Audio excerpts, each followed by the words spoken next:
Hi friends, welcome back to సింహవర్సిటీ. ఈరోజు ఇంకొక బెస్ట్ వీడియో అనమాట ఆర్ఆర్బి గ్రూప్ డి ప్రిపేర్ అయ్యే వాళ్ళకి. అదేంటంటే జనరల్ స్టడీస్ని, జనరల్ అవేర్నెస్, కరెంట్ అఫైర్స్ ఇవన్నీ ఒక సైన్స్ అనేది ఒక పెద్ద సముద్రంలా అనిపిస్తుంది అనమాట. ఈ సముద్రంలో మనం ఒక ముఖ్యమైన టాపిక్స్ని పిక్ చేసి చదవగలిగితే మనం టార్గెట్ ఎంత పెట్టుకున్నాం ఇక్కడ 40+ స్కోర్ అనేది మనం అవుట్ ఆఫ్ 45 స్కోర్ ఏదైతే ఉందో అందులో 40+ స్కోర్ ఈ విధంగా చేయాలనేది మనం ఈ వీడియోలో క్లియర్గా డీటెయిల్గా తెలుసుకుందాం. ఫ్రెండ్స్, ఛానల్ని కొత్తగా చూస్తున్నారా? తప్పకుండా సబ్స్క్రైబ్ చేయండి అండ్ పక్కనే ఉన్న బెల్ ఐకాన్ని క్లిక్ చేస్తే ఇలాంటి వీడియోని అప్లోడ్ చేసిన వెంటనే మీకు నోటిఫికేషన్ రూపంలో వస్తుంది. వీడియోని అయితే చివరి వరకు చూడండి, స్పీడ్ మోడ్లో అయినా చూడండి, 100%గా మీకు యూజ్ అవుతుంది. అండ్ వీడియోని చివరి వరకు చూసి లైక్ చేస్తారని కోరుకుంటున్నాను. డైరెక్ట్గా వీడియోలోకి వెళ్తే కనుక ఆర్ఆర్బి గ్రూప్ డికి సంబంధించిన ఒక చిన్న ప్యాటర్న్ చూద్దాం. ఎగ్జామ్ ప్యాటర్న్ మనందరికీ తెలిసిందే, ఒక 1 సెకండ్లో ఎక్స్ప్లెయిన్ చేస్తాను. ఇది మ్యాథమెటిక్స్ నుంచి మనకి 25 క్వశ్చన్స్ వస్తాయి, 25 మార్క్స్. రీజనింగ్కి 30, జనరల్ అవేర్నెస్ సైన్స్కి మనకి 25, కరెంట్ అఫైర్స్ జనరల్ అవేర్నెస్ కలిపి మనకి 20 మార్క్స్ అనమాట. ఇక్కడ మనం ఈ వీడియోలో 25+20 స్కోర్ అంటే ఆల్మోస్ట్ 45 వెయిటేజ్కు సంబంధించిన ఒక మంచి స్ట్రాటజీ అండ్ ఇంపార్టెంట్ టాపిక్స్ మనం ఈ వీడియోలో డిస్కస్ చేద్దాం. ఇక్కడ ఫస్ట్ నుంచి చూస్తే కనుక మనకి పాలిటీ అండ్ గవర్నెన్స్ అండ్ దీనికి సంబంధించిన సోర్స్ ఎక్కడ, ఏ టాపిక్, ఏ సబ్జెక్ట్ నుంచి చదవాలంటే, ఏ టెక్స్ట్ బుక్ నుంచి చదవాలంటే చాలామంది లక్ష్మీకాంత్ అయితే ప్రిఫర్ చేస్తారు. నేను పర్సనల్గా యూజ్ చేసింది కూడా లక్ష్మీకాంత్ టెక్స్ట్ బుక్ అనమాట. ఆ తర్వాత లూసెంట్. ఇక్కడ ఇందులో మనం మెయిన్గా పాలిటీ అనేది మళ్ళీ వ్యాస్ట్ సబ్జెక్ట్. ఓకే, ఆ వ్యాస్ట్ సబ్జెక్ట్లో నుంచి మన గ్రూప్ డికి ఏ విధంగా హెల్ప్ అవుతుంది అంటే మనం అందులో నుంచి పిక్ చేయాల్సిన టాపిక్స్ ఫ్రమ్ 1773 నుంచి 1947 వరకు ఇంపార్టెంట్ యాక్ట్స్ ఏవైతే ఉంటాయో, బ్రిటిష్ యాక్ట్స్, ఆ యాక్ట్స్ అన్నిటినీ మనం నేర్చుకోవాల్సిన అవసరం అయితే ఉంది. ఏ ఇయర్లో జరిగింది, అక్కడ గవర్నర్ జనరల్ ఎవరు, అండ్ ఆ ఇయర్లో జరిగిన మెయిన్ ఇంపార్టెంట్ ఈవెంట్ ఏంటనేది మనం గుర్తుపెట్టుకోవాలి. ఆ తర్వాత చూస్తే కనుక కాన్స్టిట్యూషనల్ అమెండ్మెంట్ అంటే రాజ్యాంగాన్ని ఏ విధంగా నిర్మించారో దానికి సంబంధించిన ఓన్లీ ఫ్యాక్ట్స్ని మాత్రమే ఫోకస్ చేయాలి. అంటే మా డ్రాఫ్టింగ్ కమిటీ చైర్మన్ ఎవరు, డ్రాఫ్టింగ్ కమిటీలో ఎంతమంది మెంబర్స్ ఉన్నారు, వాళ్ళ పేర్లు ఏంటి, ఇవన్నీ ఫ్యాక్ట్స్ అనేది మనం గుర్తుపెట్టుకోవాలా. ఓకే, ప్రియంబుల్ సంబంధించిన నేర్చుకోవాలి. ప్రియంబుల్ అంటే పీఠిక, షెడ్యూల్స్, ఇంపార్టెంట్ పార్ట్స్ ఏవైతే ఉంటాయో ఆ పార్ట్స్ అన్ని నేర్చుకోవాలి.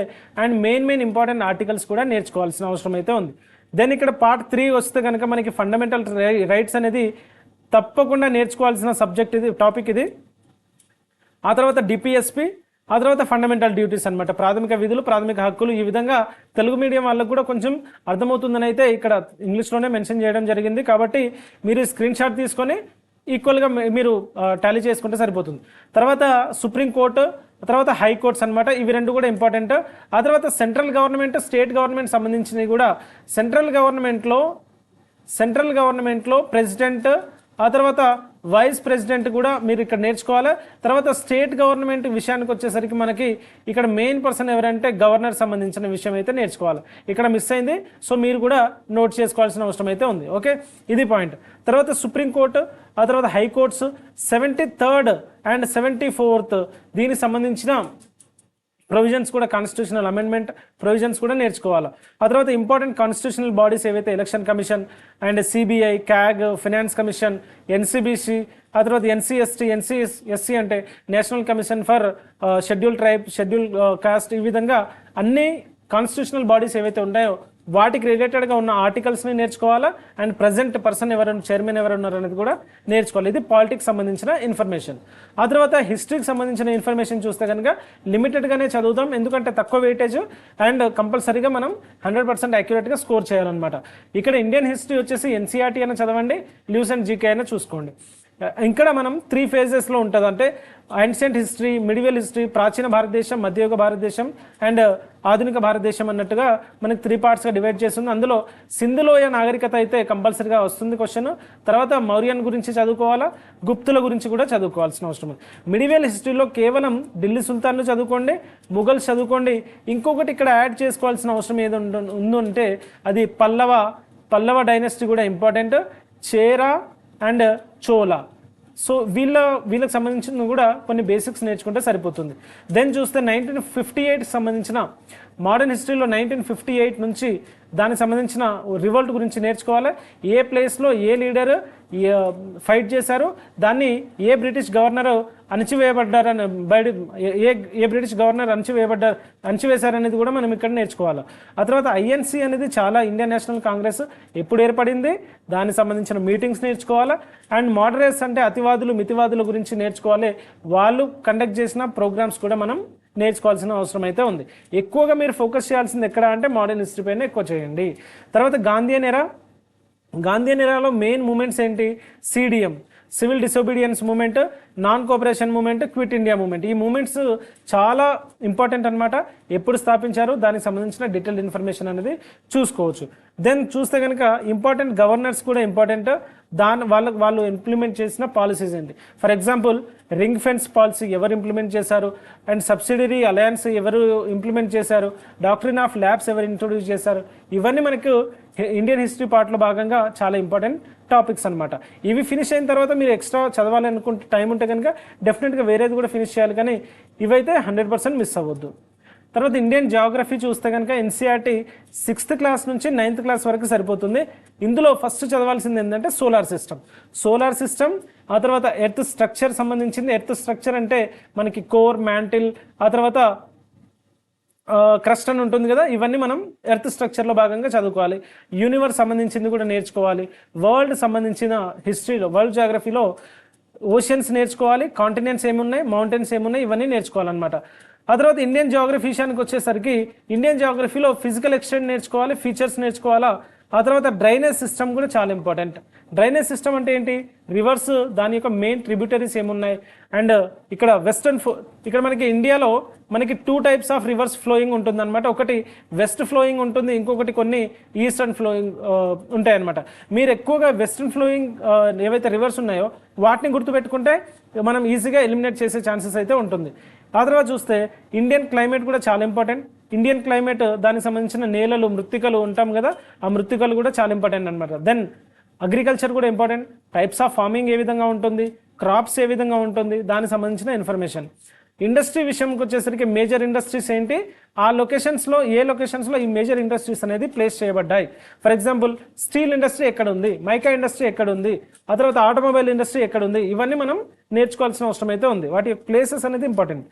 తర్వాత ట్రాన్స్పోర్టేషన్ మనకి రోడ్డు రవాణా, ఆ తర్వాత రైలు రవాణా, తర్వాత వాయు రవాణా ఏవైతే ఉన్నాయో, జల రవాణా ఏవైతే ఉన్నాయో, ఆ రవాణాలు కూడా మెయిన్ ఇంపార్టెంట్ గుర్తుపెట్టుకోవాలి. అండ్ మెయిన్ రూట్స్ కూడా ఇంపార్టెంట్ అనమాట, వాటిని కూడా గుర్తుపెట్టుకోవాల్సిన అవసరం అయితే ఉంది. నెక్స్ట్ చూస్తే ఇండియన్ ఎకానమీ బడ్జెట్ 25-26 సంబంధించిన మెయిన్ ఇంపార్టెంట్ హైలైట్స్ని నేను ఆల్రెడీ వెరీ క్రిస్ప్గా ఎగ్జామ్ ఓరియంటెడ్కి ఎంతవరకు అవసరమో వాటిని మాత్రం మనం వీడియోలో రూపంలో అయితే ఎక్స్ప్లెయిన్ చేయడం జరిగింది. కేవలం 2 వీడియోస్ ఉంటాయి, అందులో నుంచి 100% మీకు కంప్లీట్ బడ్జెట్ అనేది ఎక్స్ప్లెయిన్ చేయడం జరిగింది. కాబట్టి మీరు ఆ వీడియోని చూడని వాళ్ళైతే చూసేయండి. తర్వాత చూస్తే కనుక economic survey highlights 2024 last year సంబంధించిన ఎకనామిక్ సర్వే హైలైట్స్ మాత్రమే చూడండి. అంటే ఫిజికల్ డెఫిసిట్ ఎంత ఉంది, జీడిపి గ్రోత్ ఎంత ఉంది, ఇవన్నీ బేసిక్స్ అనేది చూడండి అనమాట. వీటికి సంబంధించిన ఒక్కొక్క టాపిక్కి వీడియో చేయమంటే కంపల్సరీగా నేను చేయడానికి సిద్ధంగా ఉన్నాను. మీకు ఇంట్రెస్ట్ ఉందా లేదా అనేది కమెంట్లో అయితే మెన్షన్ చేయండి. 5-year ప్లాన్స్ కూడా ఇంపార్టెంట్. ప్లానింగ్ కమిషన్ వర్సెస్ నీతి ఆయోగ్ కూడా చాలా ఇంపార్టెంట్ అనమాట. ప్లానింగ్ కమిషన్ నుంచి నీతి ఆయోగ్ ఏ విధంగా ఆవిర్భవించింది, అండ్ నీతి ఆయోగ్లో ఎవరెవరు ఉంటారు, చైర్మన్ ఎవరు ఉంటారు, దానికి సంబంధించిన కూర్పు ఏంటనేది, ఆ యొక్క కంపోజిషన్ ఏంటనేది మనం చూసుకోవాల్సిన అవసరం అయితే ఉంది. తర్వాత సెన్సస్ 2011 డేటా కూడా ఇంపార్టెంట్. అండ్ ఫైనాన్స్ కమిషన్ కూడా చాలా ఇంపార్టెంట్. ఏ ఆర్టికల్లో ఒకసారి మెన్షన్ చేయగలరా? ఆర్టికల్ 280 అనమాట. ఇంపార్టెంట్ గవర్నమెంట్ స్కీమ్స్ కూడా చాలా ఇంపార్టెంట్. బడ్జెట్లో లాస్ట్ ఇయర్ స్కీమ్స్లో బడ్జెట్లో మెన్షన్ చేసిన schemes important, last year schemes కూడా ఇంపార్టెంటే. అండ్ నీతి ఆయోగ్ రిపోర్ట్స్ కూడా చదవాలి. అండ్ వేరే రిపోర్ట్స్ ఏమైనా ఉంటే కనుక ఎకనామిక్ సంబంధించింది అవి కూడా చదువుకోవాల్సిన అవసరం అయితే ఉంది. కొన్ని కాన్సెప్ట్స్ ఉంటాయన్నమాట బ్యాంకింగ్ రిలేటెడ్వి, repo rate, reverse repo rate, GDP, GNP, inflation, వీటికి సంబంధించిన బేసిక్ డెఫినేషన్స్ కూడా నేర్చుకోవాల్సిన అవసరం అయితే ఉంది. తర్వాత చూస్తే స్టాటిక్ జీకే అనమాట. స్టాటిక్ జీకే డ్యాన్స్ ఫామ్స్ అనేది చాలా ఇంపార్టెంట్. డ్యాన్స్ ఫామ్స్ 2 types ఉంటాయి, క్లాసికల్ డ్యాన్స్, ఫోక్ డ్యాన్స్. ఇవన్నీ మనం గుర్తుపెట్టుకోవాలి. తర్వాత important festivals, books and authors, ఆ తర్వాత మ్యూజిక్, దానికి సంబంధించిన పర్సనాలిటీస్, ఆ తర్వాత అవార్డ్స్, దెన్ చూస్తే కనుక famous personalities of India and world. Then చూస్తే Indian literature heritage sites, UNESCO చేత గుర్తించబడిన హెరిటేజ్ సైట్స్ కూడా మనం ఇక్కడ చూడాల్సిన అవసరం అయితే ఉంది. ఆ తర్వాత ఆర్ట్ అండ్ కల్చర్ కూడా important, monuments and important places కూడా చాలా ఇంపార్టెంట్ అనమాట. సో ఇక్కడ మెయిన్గా వచ్చేసి విషయంలో కరెంట్ అఫైర్స్ మనం ఏ విధంగా కవర్ చేయాలి, ఎలా కవర్ చేయాలి అనేది చాలా మందికి డౌట్ అనమాట. కరెంట్ అఫైర్స్ లాస్ట్ 6 months ఏదైతే మీ ఎగ్జామ్ ఉంటుందో ఆ ఎగ్జామ్కి బిఫోర్ ఒక 9 months కరెంట్ అఫైర్స్ చూసుకుంటే సరిపోతుంది. అండ్ మన యూట్యూబ్ ఛానల్లో మనకి ఎవ్రీ మంత్ అయితే కరెంట్ అఫైర్స్ ఈ బేసిస్లోనే ఈ టాప్ 6 మాడ్యూల్స్లోనే నేను వీడియోస్ అనేది చేయడం జరుగుతుంది. ఎవరైనా చూడని వాళ్ళైతే ప్లేలిస్ట్లోకి వెళ్ళేసి మంత్ వైజ్ కరెంట్ అఫైర్స్ అయితే ఉన్నాయి. మీరు ఆ వీడియోని చూసాక మీకే అర్థమవుతుంది అనమాట. ఇవన్నీ కవర్ అవుతాయి. International organisations important, national organisations, government important policies ఏమైనా ఇంప్లిమెంట్ చేస్తే అండ్ లేటెస్ట్ స్కీమ్స్ ఏమైనా ఉంటే కనుక కంపల్సరీగా అవి కూడా మనం నోట్ చేసుకోవాలి. గేమ్స్కి సంబంధించింది అండ్ నేషనల్ రీసెంట్ ఏవైతే ఇంటర్నేషనల్ గేమ్స్ ఉంటాయో ఒలింపిక్స్ కానివ్వండి, పారా ఒలింపిక్స్ కానివ్వండి, వరల్డ్ కప్స్ ఏవైతే ఉంటాయో వాటన్నిటి మనం ఒక ప్లానింగ్ లాగా చదువుకోవాలన్నమాట. తర్వాత మేజర్ ఇండెక్సెస్ ఫోకస్ చేయాలి, reports, books and authors, important awards. ఆ తర్వాత సైన్స్ అండ్ టెక్నాలజీలో defence technology, space technology, recent diseases ఏమైనా వ్యాక్సిన్స్ ఇన్వెంట్ చేశారా లేదా అనేది ఇవన్నీ కరెంట్ అఫైర్స్లో భాగంగా వస్తుంది. మీరు ఇవన్నీ ఒక్కొక్కటి ఒక ఏరియాలో వెతికే కంటే డెఫినెట్గా మన ప్లేలిస్ట్లో అవైలబుల్లో ఉన్నాయి. అండ్ జూలై మంత్ ఆల్రెడీ చేశాను. మీకు ఇంట్రెస్ట్ ఉంటే కనుక లాస్ట్ 6 months కూడా నేను ఇదే ప్యాటర్న్లో చేయడానికి అయితే సిద్ధంగా ఉన్నాను. మీ యొక్క ఇంట్రెస్ట్ అనేది కమెంట్ రూపంలో 100%గా మెన్షన్ చేయండి. తర్వాత చూస్తే జనరల్ సైన్స్ విషయంకి వస్తే మనకి ఫిజిక్స్ ఉంటుంది, కెమిస్ట్రీ ఉంటుంది, బయాలజీ ఉంటుంది.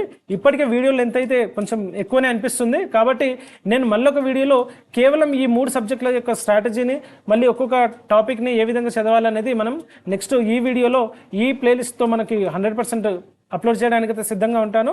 అండ్ ఇక్కడ మనకి ఎందుకంటే ఇది టోటల్ 25 marks వెయిటేజ్ కాబట్టి కంపల్సరీగా మనం డెడికేటెడ్గా ఒక సెపరేట్ వీడియోలో నేర్చుకుంటేనే బాగుంటుంది అనేది నా ఫీలింగ్. ఫ్రెండ్స్, ఛానల్ సబ్స్క్రైబ్ చేసుకోకుండా చూస్తున్నారా? తప్పకుండా సబ్స్క్రైబ్ చేసుకోండి. ఈ విధంగా మనం జిఎస్ని ఒక ప్రాపర్ ప్లానింగ్తో, ఒక మాస్టర్ ప్లాన్తో మనం ఫాలో చేస్తే కనుక ఇంపార్టెంట్ టాపిక్స్ని పిక్ చేసుకొని అవి అయిపోతే టిక్ చేసుకొని ఇవన్నీ మనం ఆ విధంగా చదివితే కనుక 100% మనకి సక్సెస్ వస్తుంది. అండ్ నెక్స్ట్ ఆర్ఆర్బీ గ్రూప్ డిలో మన యొక్క ర్యాంకర్స్ లిస్ట్లో అయితే కనిపిస్తుంది అనమాట. ఇది ఫ్రెండ్స్ ఈరోజు వీడియో. నచ్చిందా? తప్పకుండా లైక్ చేయండి అండ్ మీ ఫ్రెండ్స్ అండ్ ఫ్యామిలీస్కి అయితే షేర్ చేయండి. ఇంకా సబ్స్క్రైబ్ చేసుకోకుండా చూస్తున్నారా? సబ్స్క్రైబ్ చేసుకోకుండా అయితే వదలొద్దు, ఎందుకంటే ఇలాంటి మంచి వీడియోస్తో మళ్ళీ మీ ముందుకు వస్తాను. Until then take care, bye bye.